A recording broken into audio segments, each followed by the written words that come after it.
Aloha and welcome to Garden Cooking in beautiful upcountry Maui. The show today is inspired by a trip that Ed and I took to Romania last year. We attended an Eastern Orthodox wedding, which was absolutely fabulous, and the bride invited us to go out to her grandparents' farm in the country. It was a lovely little organic farm, and when we got there, Grandma had made a beautiful dinner. Just delicious.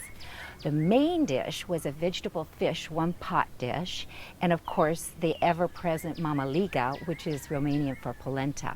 We're going to go ahead and recreate those dishes today. However, before we start cooking, let's give you a little snapshot of our experience. There's Grandpa, and there's Grandma. And there's Great-Grandma. Fetele lui bunica. Arată-i odată cu ce faci. Stai acolo și mai arată-i odată cu ce faci. Great-Grandma wants to show us where she makes the mamaliga. Oh man, this is straight out of a fairy tale. Mamaliga. This cornmeal is for the mamaliga and was grown right here on the farm. And here's Grandpa's transport. Grandpa wants to take us for a tour. That's the new outhouse, huh? Yeah, he wants to show it to you. Oh, okay. This is a beautiful one. Here we are. Hello. I'm We're back in the kitchen with Great-Grandma, Ed's son, and his mother. We've been invited for dinner, which is a beautiful medley of vegetables and fish, and of course, mamaliga.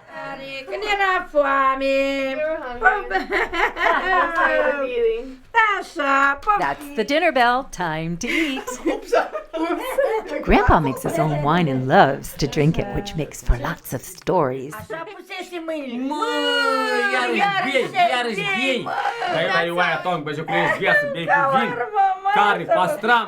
I just love these people. Now that was fun. Today's menu starts with a one-pot fish and veggie casserole, and that includes a thick tomato sauce, an assortment of chopped veggies, some olives, herbs, and marinated fish. Next, we'll be making the mamaliga, and the mamaliga is a cornmeal dish, much like polenta. Following that, we'll make a beet and cucumber salad that's topped with some vinaigrette and a little crumble of feta cheese. We're going to accompany all of this with some homemade bread and some more sliced feta cheese. So let's get started by going down to the garden and picking some veggies.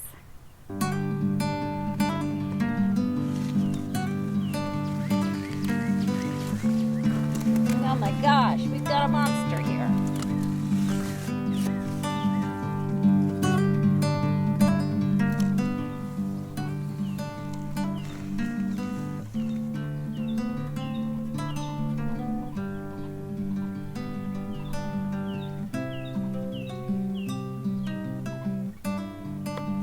I'm just going to whack off the dirty bits rather than taking them up to the kitchen with me. I'm going to take the tops and I'm going to save them for my soup stock. And I'm just going to take the peel, the outer peels of the onion off.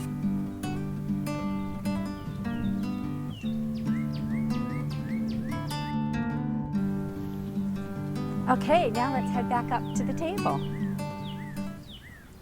Okay, now we're back from the garden. We've got all of our ingredients, and we're going to start with some tomatoes and green olives, lemons, onions, potatoes, carrots, oyster mushrooms, and seasonings. First, we'll make our tomato sauce. So we're going to start by chopping up our garlic. It happens to be one of my favorite seasonings.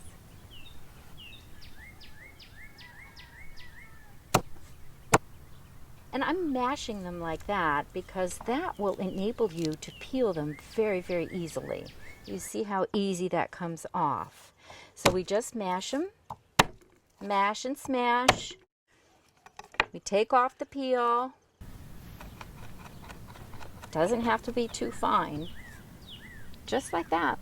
That'll be just perfect because it's going to cook down. Then we take our onion and we slice that up.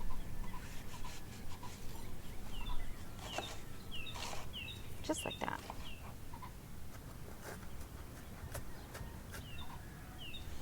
I put my pan on a medium heat and add a little bit of olive oil. Just add those in. Nice sizzle. Beautiful. Oh.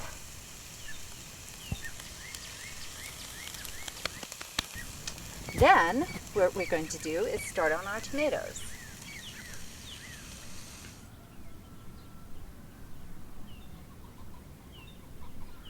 You know, 2,000 years ago, Romania was a remote outpost of the Roman Empire. However, they didn't have tomatoes at that point in time. Tomatoes were brought to Europe by explorers from the Americas around 500 years ago. Can you imagine a world without tomato sauce? Final touch here, we are going to add a little bit of salt. Get those tomatoes going. And a little bit of pepper.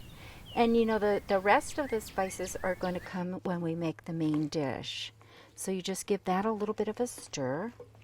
And we're going to cook it down for over an hour. So let's just let that cook up. Now we're going to go ahead and chop up the rest of our veggies. Now you want to cut your potato slices quite thin because you want to make sure that they will cook in the casserole in the same amount of time as the rest of the veggies.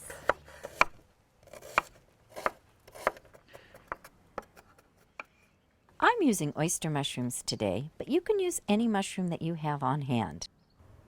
Oyster mushrooms naturally produce statins, which have been shown to lower bad cholesterol. But of course, check with your doctor before you supplement any cholesterol medication with oyster mushrooms.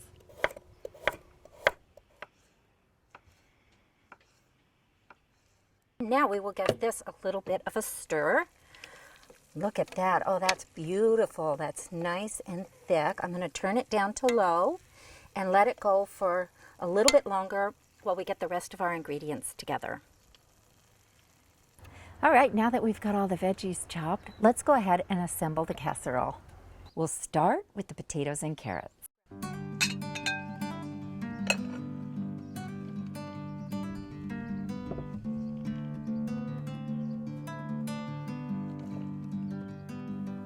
Next, we'll add the onion and garlic.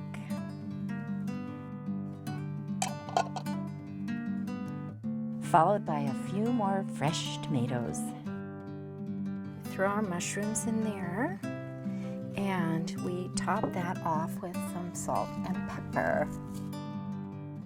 Okay, now we'll add our veggie stock. To make my veggie broth, I take the leftover bits of veggies, like carrot nubs and onion tops, and I put them into a pot of boiling water with some salt. I cook them up and presto, delicious stock. That's one way you can save money. For our topping, we're going to go ahead and add our tomato that we cooked previously. Oh, it's beautiful. And when this gets the olives, the dill, bay leaf, and the fish into it, it's absolutely delicious. And we'll just stir that around.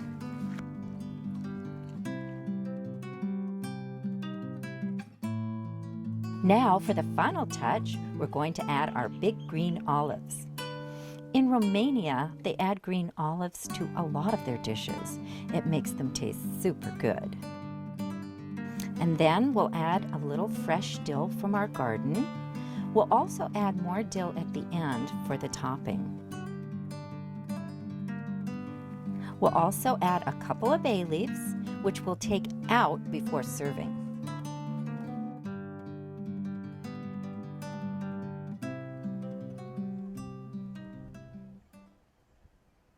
Now we'll pop it in the oven and bake it at 350 degrees for 45 minutes. So now we're ready to marinate the fish. Today we're going to be using an opa. An opa is a very popular fish here in the Hawaiian Islands. As you can see, opa has a firm pink flesh, which turns white when it's cooked. You can use any firm white fish for this dish that's available to you. Now in Romania, they use carp, and you'll find carp on almost every menu, but they spell it C-R-A-P, crap. Now that took a little getting used to.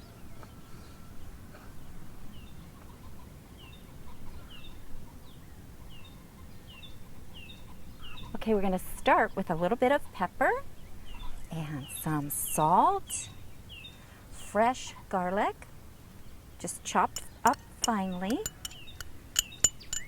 Put that in there.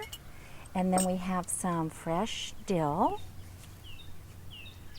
You want to use quite a bit of dill. I would say a good healthy teaspoon or so. Then we're going to add in some olives. The green olives impart a wonderful flavor. It's kind of like a briny flavor into this marinade. And then finally we are going to squeeze some lemon juice for the acid with my handy dandy lemon squeezer. Woo, juicy. Start with a couple of these.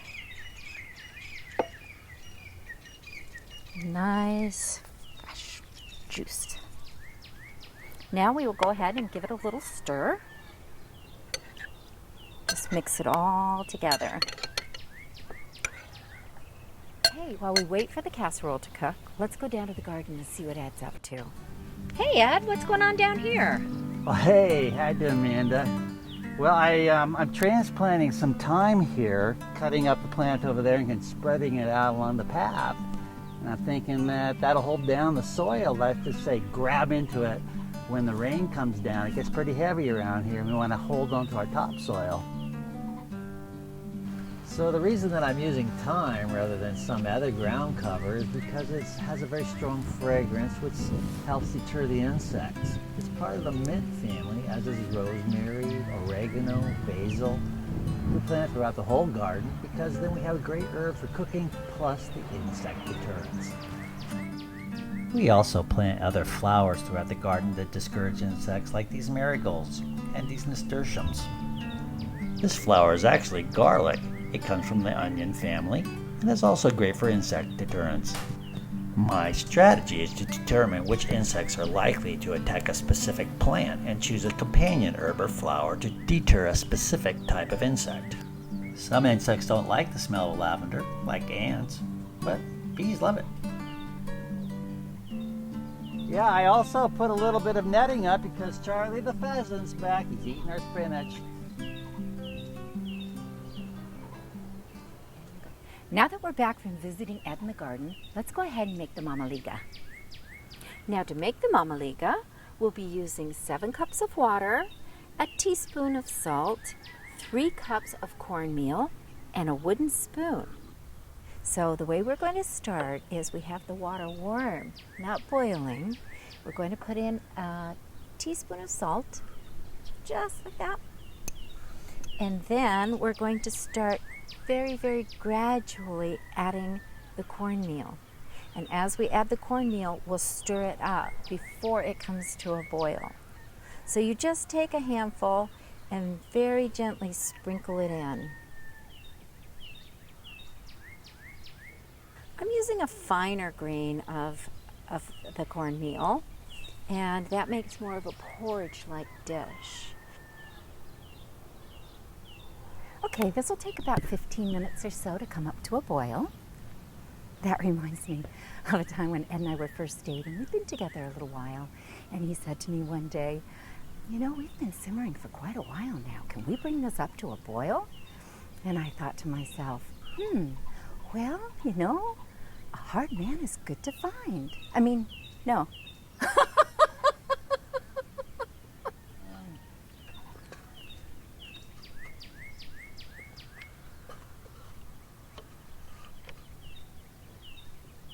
Okay, it's been about 15 minutes.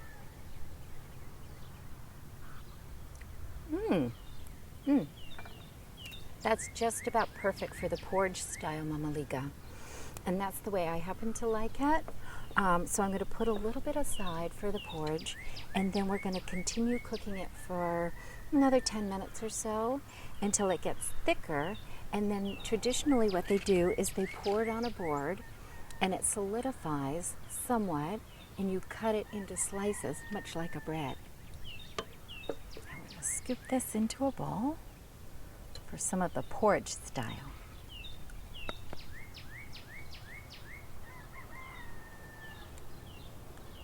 That should be about enough. Just like that. Now the rest we'll put in on a board. I've laid down some parchment paper and I'll pour the mamaliga out to cool. And later we'll slice it up like a bread.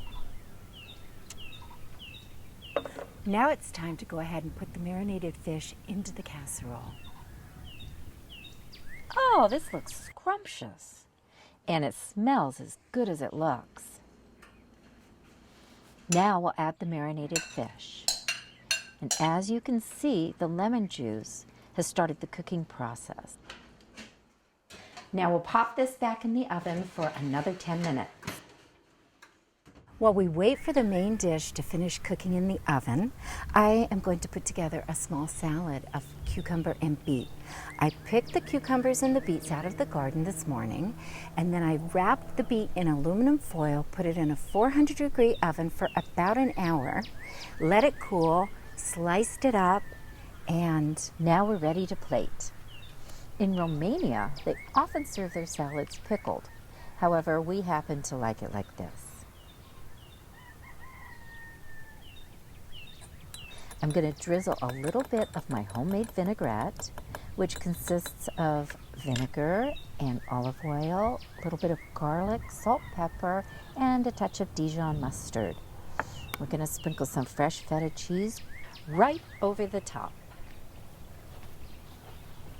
We have a nice fresh sprig of basil from our garden to garnish this dish. Now it's time to check on our masterpiece.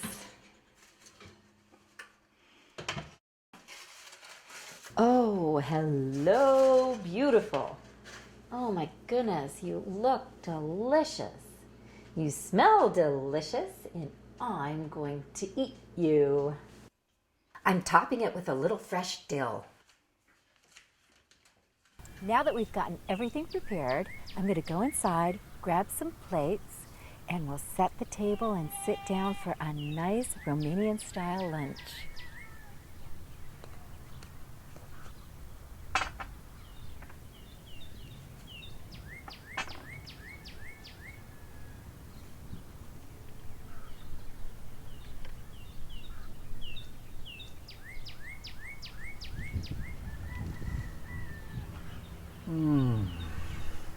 That takes me right back to Romania.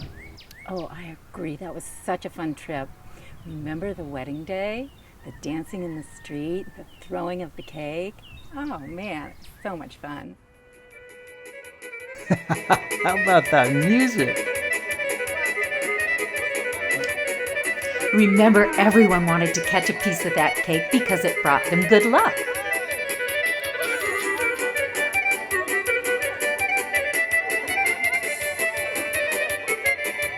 And Grandma got lucky that day.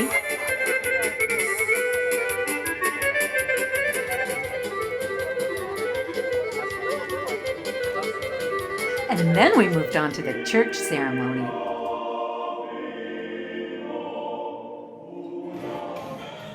And the reception with a 5-course meal that didn't end until after 1 a.m. And then we danced and danced some more, and the cake came out at 4 a.m. with fireworks. Man, what a party. Fabulous trip.